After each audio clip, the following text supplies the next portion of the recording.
اتنے ایمان نہیں لائیں گے، ان کا منہج اختیار نہیں کریں گے، تو ایسی صورت میں پھر فَإِنَّمَا هُمْ فِي شِقَاقٍ، ٹولیوں میں جماعتوں میں الگ الگ بٹ جائیں گے، اور اللہ ان کے لیے کافی ہے۔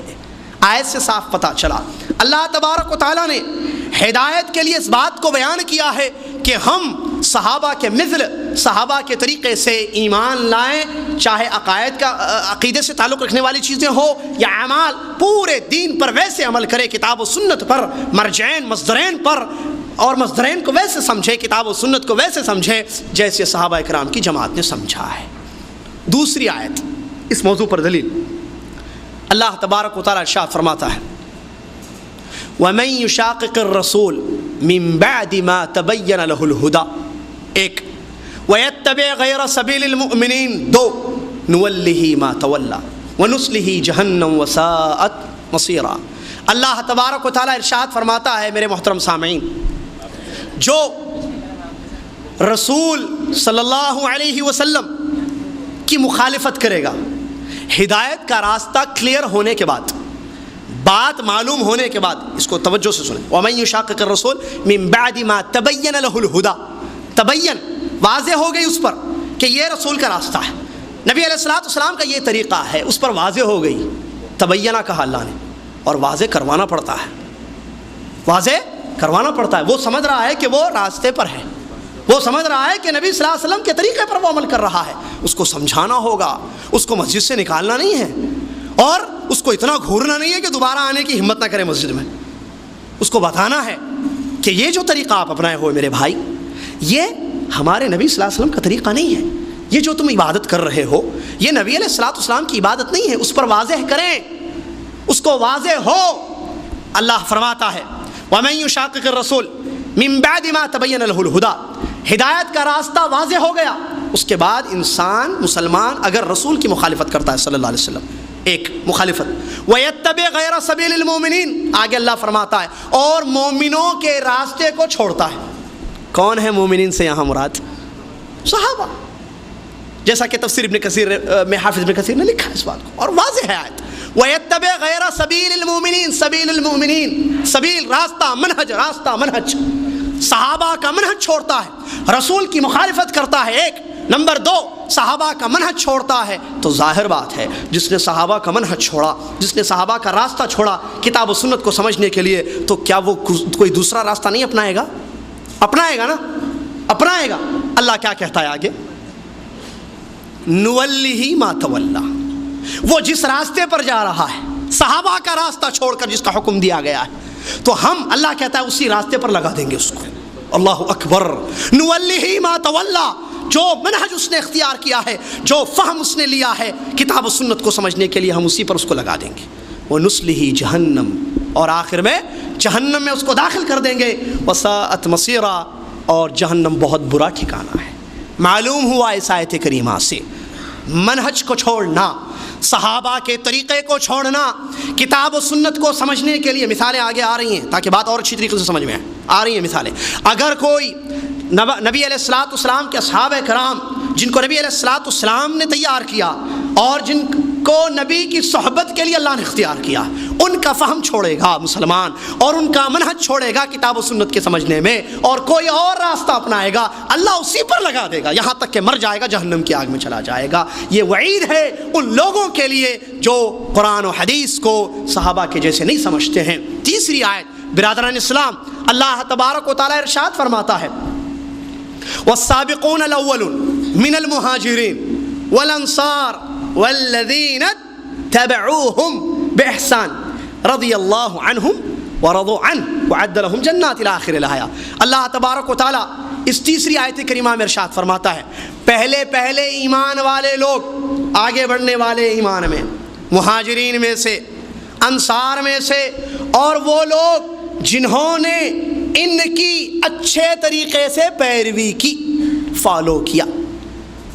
اللہ ان تینوں سے راضی ہے اور یہ لوگ اللہ سے خوش ہیں۔ اللہ نے ان لوگوں کے لیے ایسے باغات تیار کیے ہیں جن کے نیچے سے نہریں جاتی ہیں، نہریں بہتی ہیں، جس میں یہ لوگ ہمیشہ رہیں گے۔ غور کریں آیت کیا کہہ رہا ہے اللہ؟ تین لوگوں کے بارے میں بتا رہا ہے۔ دو لوگ وہ جو صحابہ ہیں، مہاجرین اور انصار، معلوم ہے سب کو مہاجر کس کو کہتے ہیں، بتانے کی ضرورت نہیں ہے۔ مہاجر مکہ اور انصار مدینہ کے صحابہ۔ اللہ کہہ رہا ہے جو لوگ پہلے اسلام لائے، آگے بڑھے، مہاجرین میں سے جیسے ابو بکر صدیق رضی اللہ عنہ وغیرہ ہیں، انصار میں سے ابو ایوب انصاری رضی اللہ عنہ وغیرہ، اور تیسرے دونوں میں تو ہم ہرگز نہیں آ سکتے، صحابہ کے بعد کا آدمی ان دونوں میں نہیں آ سکتا، کیونکہ مہاجرین اور انصار یہ صحابہ کی تو جماعتیں تھیں، ٹھیک ہے۔ والذین اتبعوہم باحسان، اللہ کہہ رہا ہے اور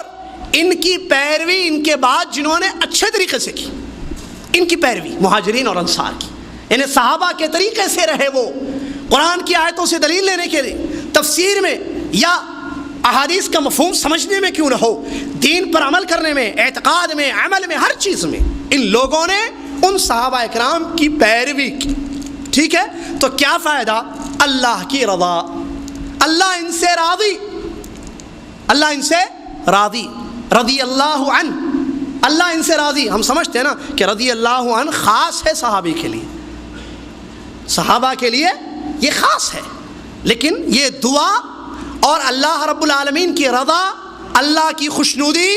ہر اس قیامت تک آنے والے مسلمان کو مل سکتی ہے جس نے کتاب و سنت کو سمجھنے کے لیے صحابہ کا فہم لیا، کتاب و سنت پر عمل کرنے کے لیے صحابہ کا منہج اختیار کیا۔ اللہ تبارک و تعالیٰ اعلان کرتا ہے رضی اللہ عنہم، ان تینوں قسم کے لوگوں سے اللہ راضی ہے، ایک مہاجرین، دوسرے انصار، تیسرے میں ہم اپنے آپ کو شامل کر سکتے ہیں۔ قیامت تک آنے والا ہر مسلمان اس تیسری جماعت میں اپنے آپ کو، جماعت مطلب الگ نہیں ہے، بات سمجھانے کے لیے جماعت کا لفظ استعمال کیا جا رہا ہے، ان تیسری قسم کے لوگوں میں اپنے آپ کو شامل کر سکتا ہے، کیونکہ وہ آج کوئی بھی صحابی نہیں ہے، نہ قیامت تک کوئی صحابی آ سکتا ہے۔ سب کو معلوم ہے صحابی کا ڈیفینیشن کیا ہے، صحابی کس انسان کو کہتے ہیں۔ تو والذین اتبعوہم باحسان، جنہوں نے ان کی اچھی طریقے سے پیروی کی، اچھے طریقے سے ان کے راستے پر عمل کیا، تو اللہ تبارک و تعالیٰ ان تینوں قسم کے لوگوں سے راضی ہے، نہ صرف راضی ہے، نہ صرف خوش ہے، بلکہ ان کے لیے اللہ نے ایسی جنتیں تیار کی ہیں کہ جن کے نیچے سے نہریں بہتی ہیں، اور اتنا ہی نہیں بلکہ ان جنتوں میں ان کو ہمیشہ کے لیے رکھا جائے گا۔ کیا سمجھ میں آئی بات؟ 3 آیتیں پڑھی گئیں قرآن مجید کی، ایک آیت کافی، تینوں آیتوں میں مطلب ایک ہے۔ اگر ہم چاہتے ہیں کہ ہم کو ہدایت ملے، صراط مستقیم، اور قرآن میں سورہ فاتحہ میں معلوم ہے اہدنا الصراط المستقیم موجود ہے آیت، اور ہم روزانہ ہر نماز میں، نہ صرف ہم بلکہ دنیا کا ہر مسلمان اپنی نماز میں، چاہے وہ جماعت کے ساتھ والی نماز میں ہو یا سنت، بہرحال پڑھتا ہے، سب یہ دعا کرتے ہیں اہدنا الصراط المستقیم، اللہ سیدھا راستہ دکھا، اللہ صراط الذین انعمت علیہم، اللہ ان کا راستہ دکھا جن پر تو نے انعام کیا ہے، غیر المغضوب علیہم ولا الضالین، نہ مغضوب علیہ یہود ولا الضالین نصارہ، ان کا راستہ نہیں، بلکہ اللہ انعام یافتہ لو۔ تو یہ جو اللہ سے مانگ رہے ہیں ہم، اللہ تبارک و تعالیٰ نے پہلی آیت جو میں نے پیش کی سورہ بقرہ کی، اس میں اللہ تبارک و تعالیٰ نے یہ بات بیان کی ہے، یاد ہے آپ کو انشاءاللہ، کہ تم اگر صحابہ کے جیسے ایمان لاؤ گے تو ہدایت پر آؤ گے، منہج صحابہ کا اپناؤ گے تو ہدایت جس کو مانگتے ہو تم نمازوں میں، یہ تم کو نصیب ہوگی۔ اور دوسری بات جو معلوم ہوئی دوسری آیت سے، کہ اگر صحابہ کا منہج اختیار کریں گے تو جہنم سے بچ جائیں گے،